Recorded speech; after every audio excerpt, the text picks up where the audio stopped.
उत्पत्ति पुस्तक से 3 अध्याय का एक वचन पढ़ते हैं। Genesis chapter 3 15th verse. और मैं तेरे और स्त्री के बीच में और तेरे वंश और इसके वंश के बीच में बैर उत्पन्न करूंगा। I will put enmity between you and the woman, and between your offspring and her offspring. वो तेरे सिर को कुचल डालेगा और तू उसकी एड़ी को डसेगा। He shall bruise your head, and you shall bruise his heel.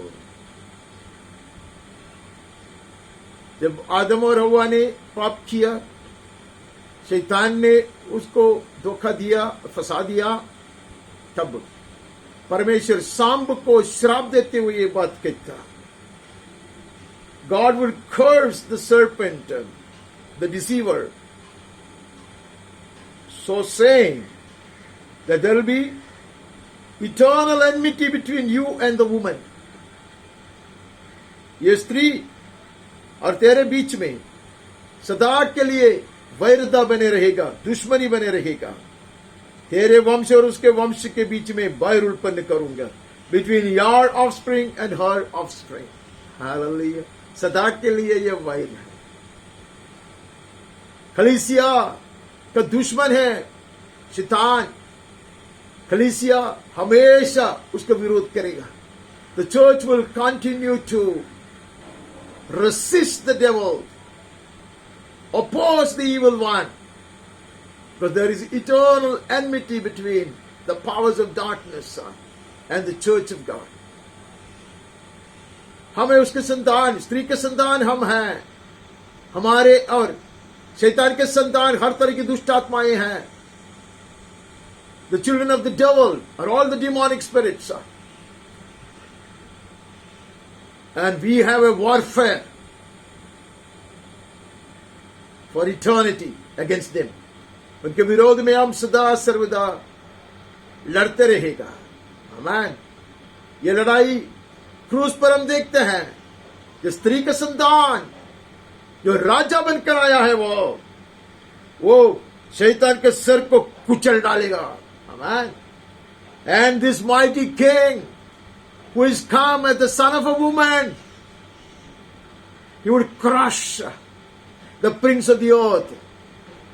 ये संसार के जो प्रभु है वो शैतान है, उसको ऐसा पराजित करेगा। हमारा राजा आमीन क्रूस पर जयवंत होगा वो, और शैतान को ऐसा दबा देगा। You will crush the enemy. Amen. And there will be enmity between this enemy and his children, his army, and the church of God, their captain being Jesus Christ, our blessed Lord.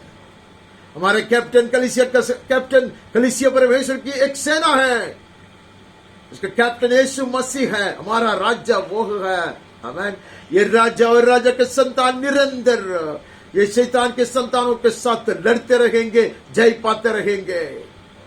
We will keep on crushing the heads of all those wicked spirits of darkness.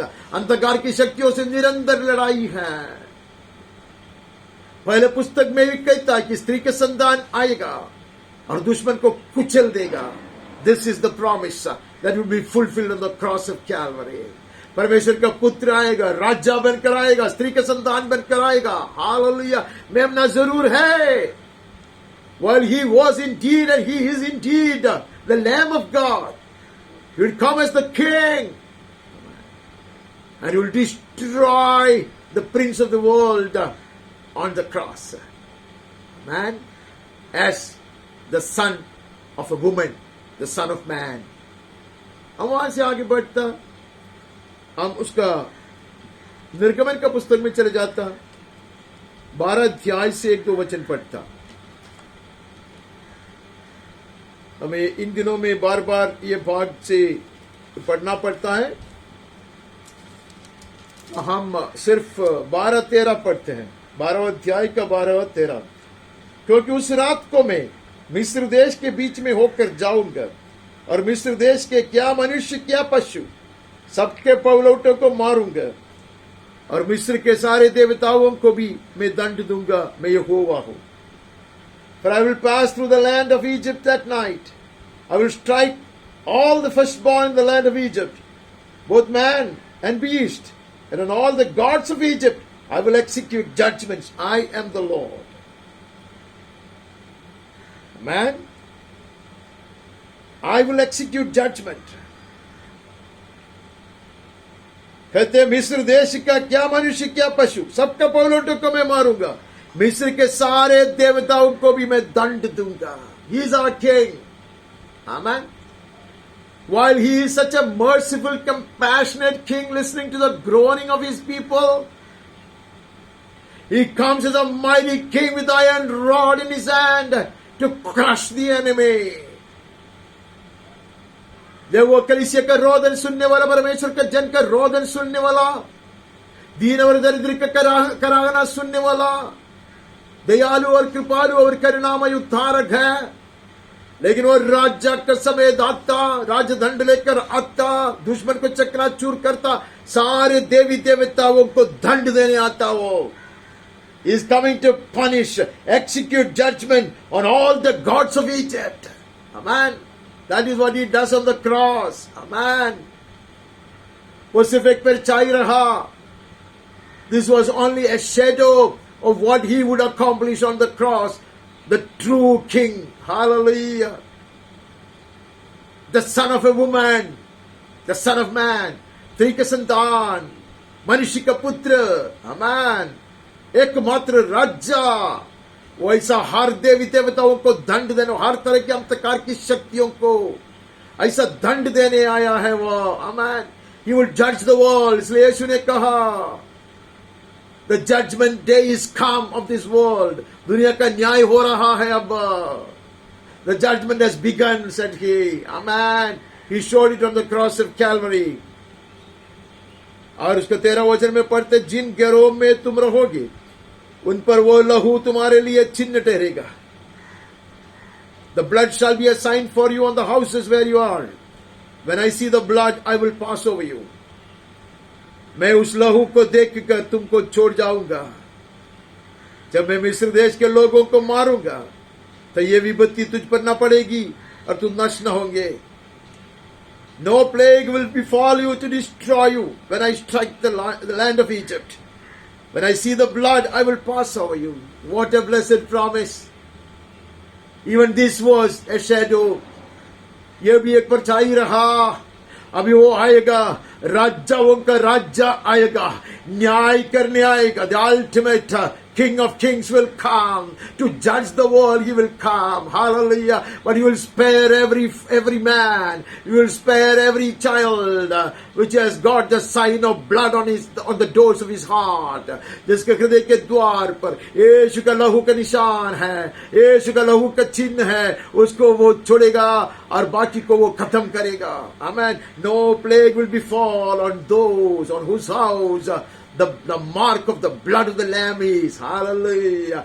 कोई विपत्ति नहीं होगा. In the coming great persecution, the Lord assures us that there will be mighty protection for His people. Hallelujah. आने वाली महापीड़ा के समय में प्रभु कहते, मैं तुझे छुड़ाऊंगा. Hallelujah. मैं तुझे सुरक्षित रखूंगा. Hallelujah. I have come to judge the world. I have come to punish the powers of darkness.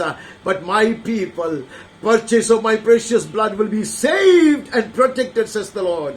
Hallelujah. I will pass over you. No plague will befall you to destroy you when I strike the land of Egypt. वो आता है, അവൻ വരുന്നു, അവൻ ഭൂമിയെ വിധിപ്പാൻ വരുന്നു.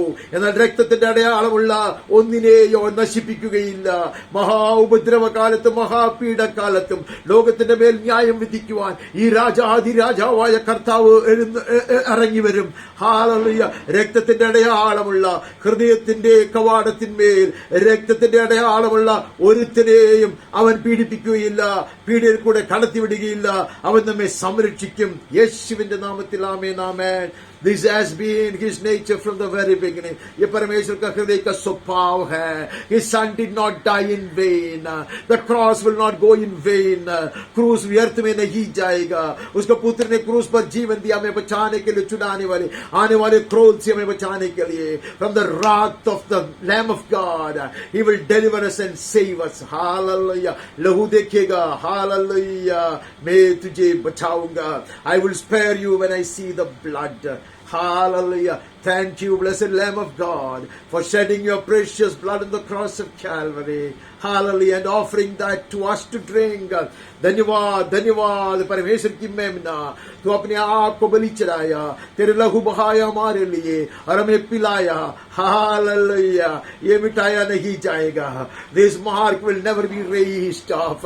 It has become part and parcel of my being. Hallelujah. मेरे जीवन का भाग बन गया. तूने हमें पिलाया है. Hallelujah. हम चुराया जाएगा, हम सुरक्षित रखा जाएगा. We will be protected, we will be safe. Amen. When the crowd when the wrath of God will be showered upon this land, upon this world. दुनिया के ऊपर उसका क्रोध की अग्नि जब उंडेल दिया जाएगा, कलीसिया परमेश्वर के जन बचाया रहेगा. आमेन आमेन. हम आगे बढ़ता यहोशू की पुस्तक में जाता, उसके लिए उसने क्रूस को अपनाया. That is why he embraced the cross. हम आगे बढ़ता. जुना नियम से हम बहुत ज्यादा वचन नहीं पढ़ते. यहोशू की पुस्तक में आता और 5वां अध्याय से 10 से 12 तक पढ़ता. इसलिए इस्राएली गिलगाल में डेरे डाले थे. उन्होंने यरीहो के पास के अराबा में पूर्णमासी की संध्या के समय फसह माना. फसह के दूसरे दिन वे उस देश की उपज में से अखमेरी रोटी और उसी दिन से भुना हुआ दाना भी खाने लगे.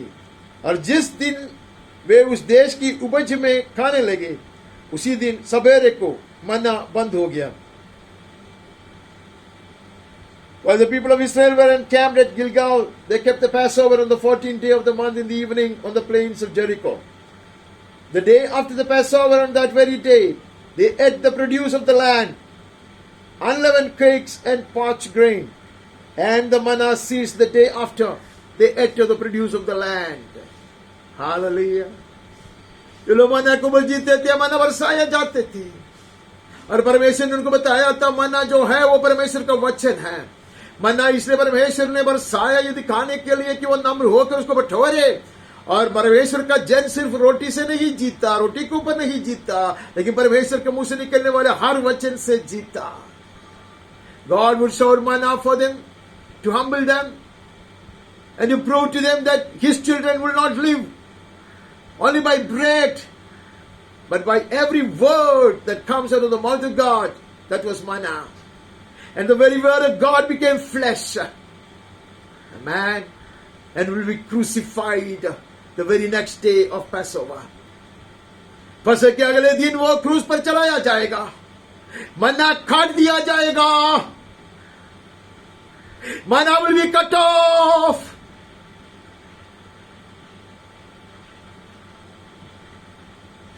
देह धारण कर कर आया हुआ मन्ना 6 दिन किया जाएगा. मन्ना स्टॉप्ड. कहां हुआ ये? गिलगाल में हुआ. कैसे हुआ ये? जब उन्होंने अपने आप को नम्र किया, पश्चाताप के साथ किया. ये परछाई है.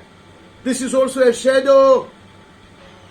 When you will come to the cross with true repentance and we eat this manna, we eat of Him and drink of Him, then we will continue to eat the produce of Canaan.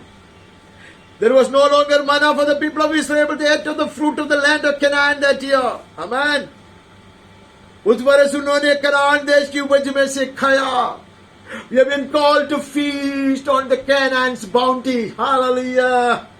Kanan देश से पूरा पूरा तृप्त किया जाने के लिए He gave us a taste of heaven. Hallelujah. We are tasting heaven now. Amen. Amen. Coming to the Lord's table, we only taste heaven. We shall be with Him forever and ever. Hallelujah. In the heavenly Canaan, we shall live forever. Amen. We will lack nothing there. Amen. We will not pray for anything. Jesus said, a day come when you will not ask for anything. कुछ मांगोगे नहीं, विनती नहीं किया जाएगा. Hallelujah. We will eat that of heaven, all of heaven. हम स्वर्गीय भोजन से तृप्त किया जाएंगे. इसलिए प्रभु कहते हैं क्रूस के कारण, because of the cross we have been seated in the heavenly realms. हम पढ़ते हैं कि क्रूस के कारण स्वर्गीय स्थान में बिठाया गया है. कनान का भोजन से तृप्त होने के लिए प्रभु ने हमें बिठाया है स्वर्ग स्थल में. आमेन. हम आगे बढ़ता, हम वहां से यशायाह भविष्यद्वक्ता के पुस्तक में चले जाता. We move on from there to the book of Isaiah the prophet. उसका 52वां अध्याय में नजर डालते हैं. We look into the 52nd chapter and we read 13 onwards.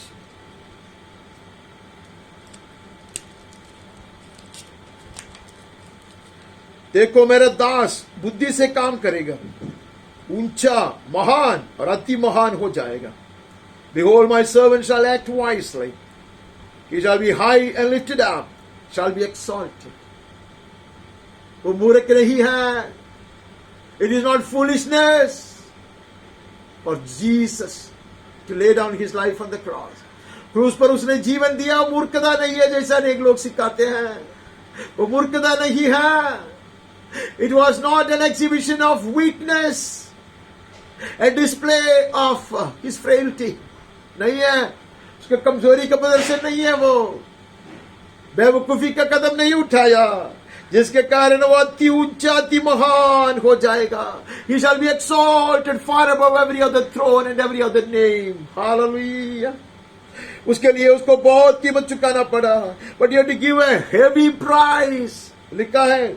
ऐसे बहुत से लोग उसे देख कर चकित हुए कि उसका रूप यहां तक बिगड़ा हुआ था कि मनुष्य का सा ना जान पड़ता था, और उसकी सुंदरता भी आदमियों की सी नहीं रह गई थी. Many were astonished at him. They would turn their face away because his appearance was so marred. He looked so bizarre, so weird, beyond human resemblance, and his form beyond that of the children of mankind. मनुष्य के संतान की तरह नहीं रहा. मनुष्य के समान वो दिखाई नहीं दे रहा था. हम 22वें भजन में ऐसा पढ़ा, I am not even a man. I don't look like a man now. I look like a disintegrating red wolf. धीरे धीरे मिटने वाली एक लाल कीड़े की तरह मैं हूं. मनुष्य के समान नहीं है. वैसे वो बहुत ही जातियों को पवित्र करेगा. He shall sprinkle many nations. Kings shall shut their mouths because of him. Amen. Because of this mighty king on the cross, the mouths of other kings will be shut forever. बाकी सारे राजा लोगों के मुंह को बंद कराने के लिए. हालेलुया. उसने क्रूस पर अपना मुंह को बंद कर कर क्रूस को सहा. He would keep his mouth shut and bear the cross in order to shut the mouths of other kings forever. राजा लोगों को पर न्याय करने के लिए उसने क्रूस को सहा. He suffered the cross. And in order to sanctify his people, अनेकों को पवित्र करने के लिए लहू छिड़काकर, sprinkling his precious blood, he will sanctify many. क्योंकि वह इसे बात देखेगा जिसका वर्णन उसके सुनने में भी नहीं आया. For that which has not been told them, they see. That which they have not heard, they understand. जो बात उसको समझ में आएगी और उन्हें भी अभी तक सुनी भी नहीं पड़ता था. Things that they have not heard, they had not seen, they had never understood, will be revealed to them. Hallelujah. Hallelujah. The world is yet to see the fullness of the glory of the cross. Hallelujah. What the cross has accomplished, the world has not known. दुनिया को अभी तक पता नहीं चला कि ये क्रूस ने क्या क्या क्या क्या अपने लिए कमाया है. आमीन. क्रूस की कामयाबी को दुनिया ने अभी तक नहीं देखा है पूर्णता में. But the day comes when the world will wonder, the world will marvel at what this cross has accomplished. यीशु के कारण क्या क्या हुआ है, वो पूर्णता में ये दुनिया देखेंगे, आश्चर्यचकित होंगे, भयचकित हो जाएंगे. When the church will be gloriously raptured. ये कलीसिया ऐसे पूर्णता पाकर शोभायमान होकर उठाया जाएगा. तब ये धरती पूर्णता में जानेंगे कि क्रूस पर यीशु ने क्या क्या काम किए थे. What Jesus had accomplished on the cross, the world will know. उसके बाद हम अगला अध्याय में नजर डालता, 53 में देखता 53, जो समाचार हमें दिया गया उसका किसने विश्वास किया. यहोवा का भुजबल किस पर प्रकट हुआ. Who has believed what he has heard from us? To whom has the arm of the Lord been revealed? भविष्यद्वक्ता आए, सुनाते आया, सिखाते आया, लेकिन किसने उसको माना. Though God has been speaking to the prophets of old, all the while, who would hearken? Who would believe? किसी ने उसको विश्वास नहीं किया, किसी ने उसको भुजबल को नहीं देखा. Who had believed and who had perceived? उसके बाद पढ़ते तीसरा अध्याय में, तीसरा वचन में, वो तुच्छ जाना जाता और मनुष्यों का त्यागा हुआ था. He was despised and rejected by men. सिर्फ पिता परमेश्वर से नहीं, मनुष्य से भी तिरस्कार किया गया. Was forsaken by the world, was forsaken by the Father, so that he could accept us. हमें स्वीकारने के लिए ये हुआ. तुच्छ जाना जाता, मनुष्यों का त्यागा हुआ था. वो दुखी पुरुष था, रोग से उसकी जान पहचान थी. A man of sorrows, acquainted with sickness, acquainted with grief. He knew. Complete man, पूरा मनुष्य त्यागा गया, तिरस्कार किया गया, निंदित और लज्जित और पीड़ित और बदसूरत था. So mocked, so ridiculed, so reproached, so insulted, so rejected, so forsaken was he. लोग उससे मुंह फेर लेते थे. Men hide their faces. Men would hide their faces. He was despised and we esteemed him not. वो तुच्छ जाना गया और हमने उसका मूल्य न जाना. We failed to see the worth of this Lamb of God. ये परमेश्वर का मेमना का मूल्य, उसका कीमत हमने नहीं जाना. We wouldn't appreciate the price that you would pay on the cross. We thought he's paying for his sins, his mistakes or his foolishness. हमें लगा कि उसको मूर्खता के कारण या गलती के कारण उसको सहना पड़ता. तो दुनिया ने सोचा, निश्चय उसने हमारे रोगों को सह लिया, हमारे दुखों को उठा लिया. Surely he has borne our griefs and carried our sorrows. There he goes carrying the heavy cross. देखो इतने भारी क्रूस उठाकर चले जाते हैं. हमारे बीमारियों का बोझ है, हमारे पाप का बोझ है, हमारे श्राप का बोझ है वो. That is the burden of our sicknesses.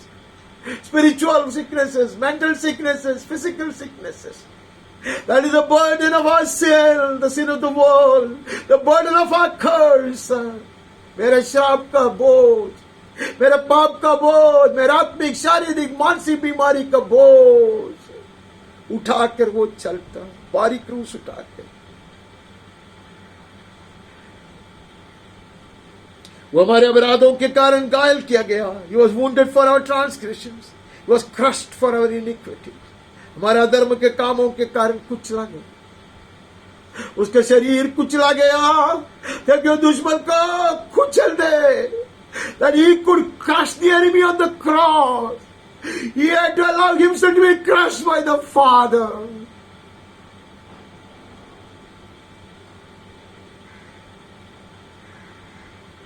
कुचला गया वो पिता की ओर से ताकि वो दुश्मन को कुचल दे. हमारी शांति के लिए ताड़ना उस पर पड़ी है. Upon him was the chastisement that brought us peace. हमारी शांति की ताड़ना उस पर पड़ी है। He suffered that we may have peace. इसलिए उद्देश्य आकर हाथ दिखाकर कहता, तुम्हारी शांति हो। I suffered for your peace. I paid the price to buy your peace. तुम्हारे लिए शांति को खरीदने के लिए, सनातन शांति को खरीदने के लिए, तुम्हें हमेशा हर्षित बनाकर रखने के लिए मैंने कीमत चुकाया। देखो मेरे हाथों को देखो।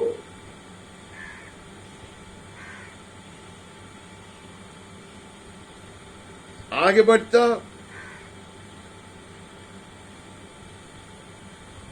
उसका 10वां वचन पढ़ता, तो अभी यहोवा की यही भाया कि उसे कुचले। It was the will of the Lord to crush him. It was not an accident. ऐसा कोई आपत्ति नहीं, विनाश नहीं था। परमेश्वर पिता का हित था। परमेश्वर यहोवा को यही भाया कि उसे कुचल दे, और उसी ने उसको रोगी कर दिया। He was put into grief. That his soul makes an offering for guilt. कि वो अपना प्राण दोष बलि के रूप में अर्पण करे।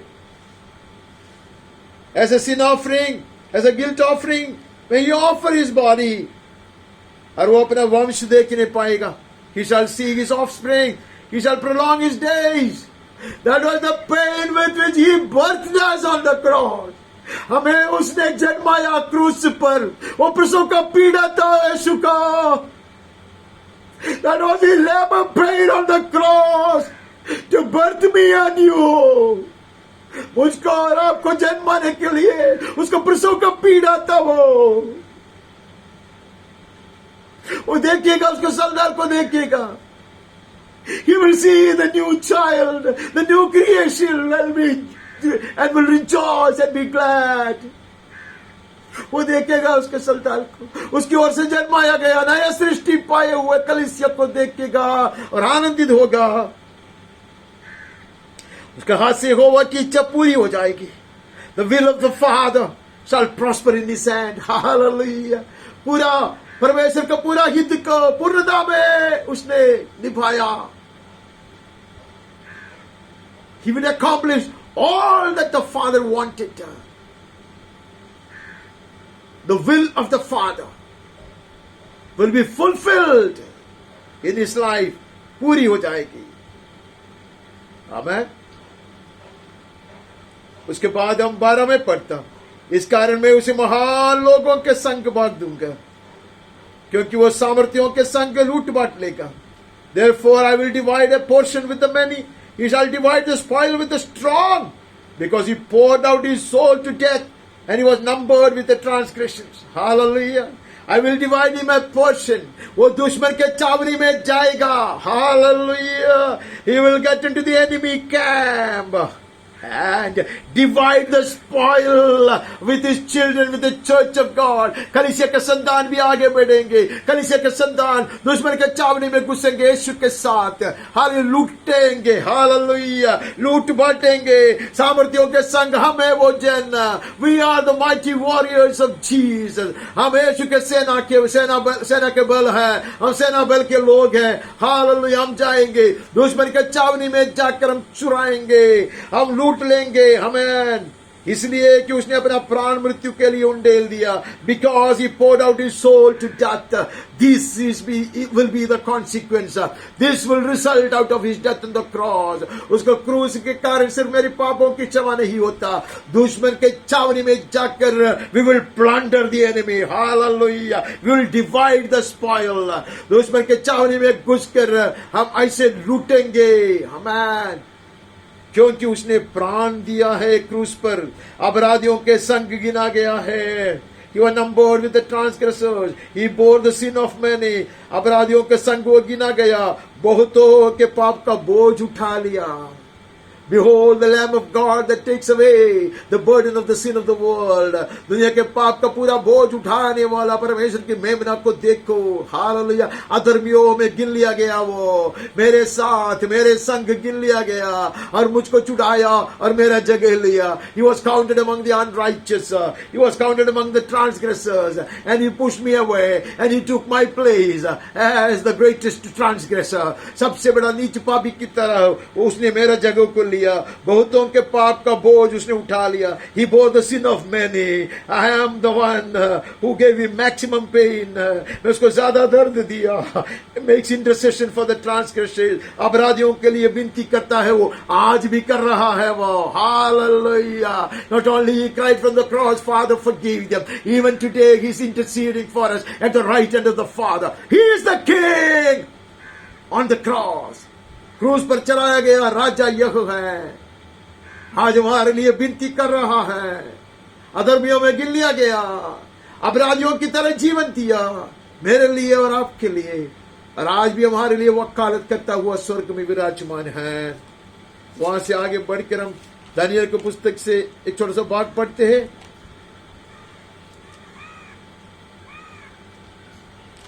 दानियल की पुस्तक 9 अध्याय से पढ़ता. बुक ऑफ डैनियल 9 चैप्टर 25 से 20 पढ़ता.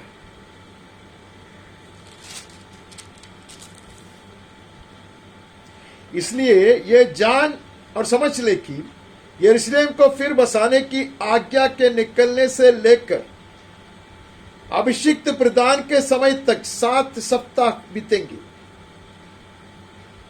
फिर 62 सप्ताहों के बीतने पर चौक और खाई समेत वो नगर कष्ट के समय में फिर बसाया जाएगा.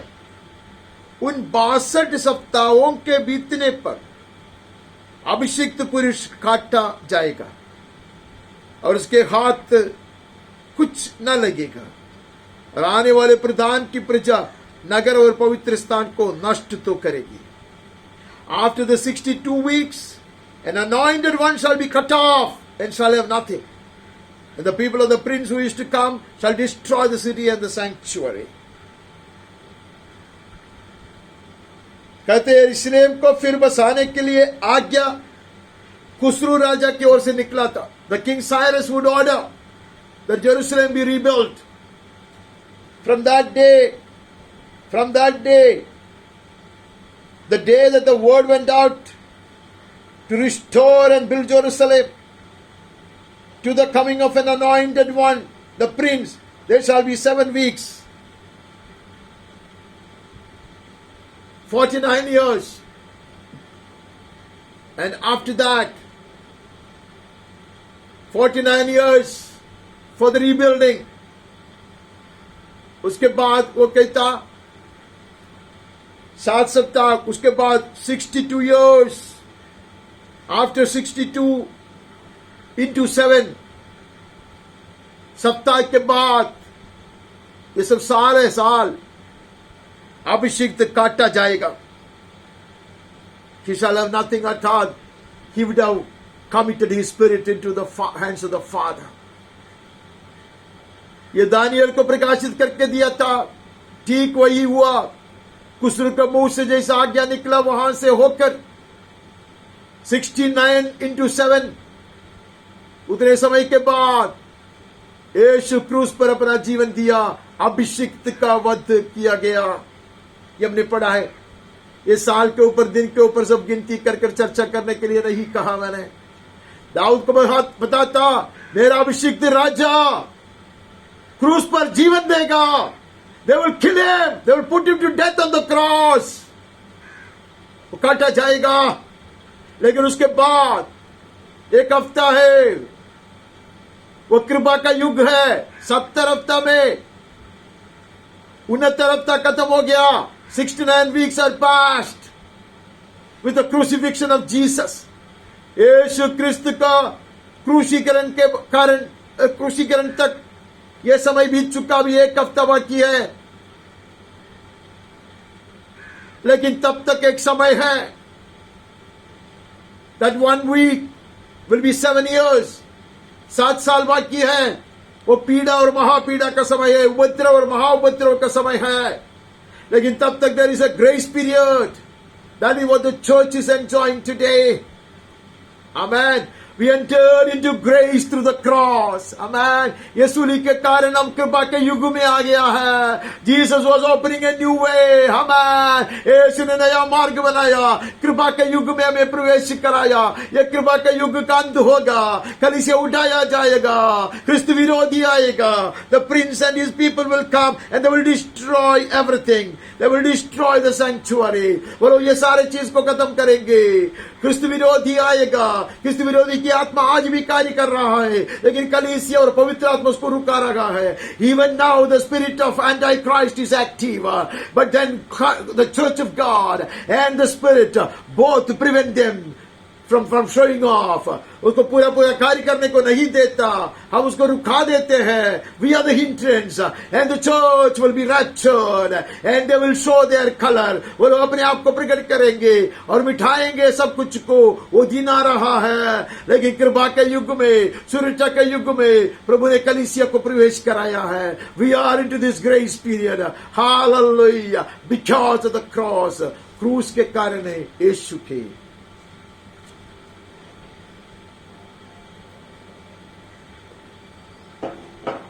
उसके बाद हम नए नियम में नजर डालेंगे, जैसे हम हमेशा करते हैं कि नया नियम में जाकर मत्ती, मरकुस, लूका, यूहन्ना सुसमाचार से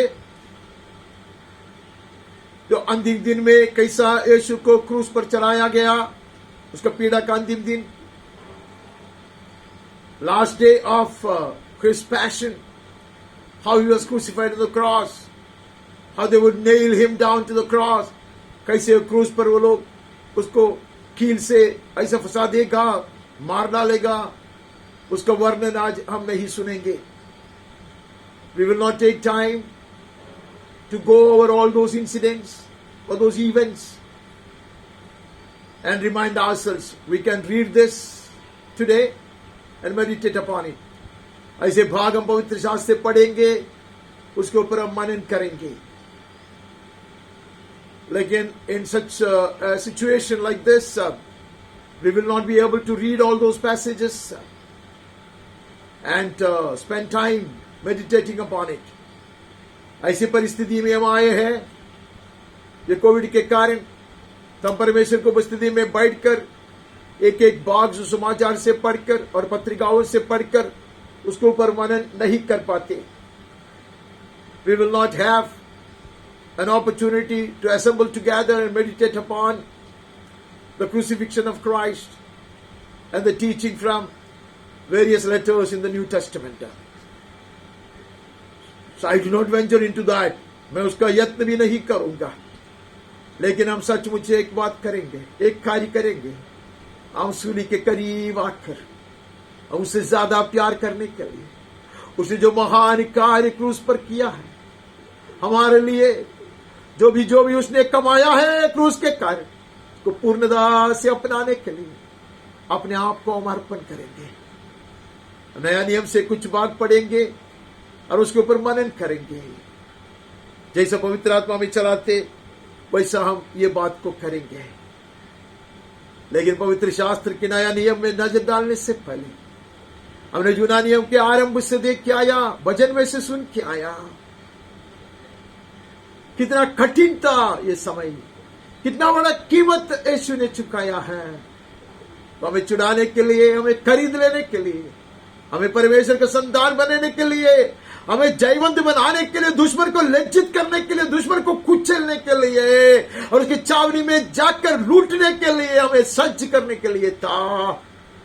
All that he suffered on the cross, the huge price that he paid on the cross, was not just to forgive us or just to redeem us and make us his children or grant unto us eternal life or a glorious hope of rapture. More than that, to make us strong and victorious and powerful, that we may charge against the enemy, get into the enemy camp and loot the plunder and plunder the enemy camp. उसके चावनी से अनेकों को पकड़ कर लेकर आएंगे। Hallelujah. हमने पिछले दिन वचन से पढ़ा था 68 से कि औरत लोग लूटेंगे दुश्मन के चावनी में जाकर। That the daughters of Zion, the housewives, the women will get into the enemy camp and loot and plunder and share the spoil. उसके लिए प्रभु ने हमें बुलाया। Come, let us be strong and bold because of the cross. Glorying in the cross, may we march ahead, holding the victory banner aloft. जय का झंडा, क्रूस है जय का झंडा, उसको ऊंचे उठाते हुए हम आगे बढ़ते हैं। निडर रहते हैं, आप आगे बढ़ते हैं। Dauntless and fearless may we march ahead into the enemy camp to plunder and to divide the spoil. उसके लिए प्रभु हमें आह्वान दे रहा है। क्रूस के समीप आकर सिर्फ रोते रहने के लिए नहीं, not just to shed some tears at the foot of the cross, but rather to glory in the cross and be charged and inspired and be empowered and to be strengthened. सूर्य के पास आकर कुछ आंसू के कण बहाने के लिए नहीं आया है। हम वहां से उत्तेजित होते हैं, हमें जागृति आएंगे, झंडा उड़ाते हुए हम आगे बढ़ेंगे। हमें लड़ाई के मैदान में उतरेंगे, दुश्मन के चावनी में घुसेंगे, लूटेंगे हम। हालेलुया। इसके लिए प्रभु आह्वान दे रहा है। यीशु के नाम में आमेन, आमेन।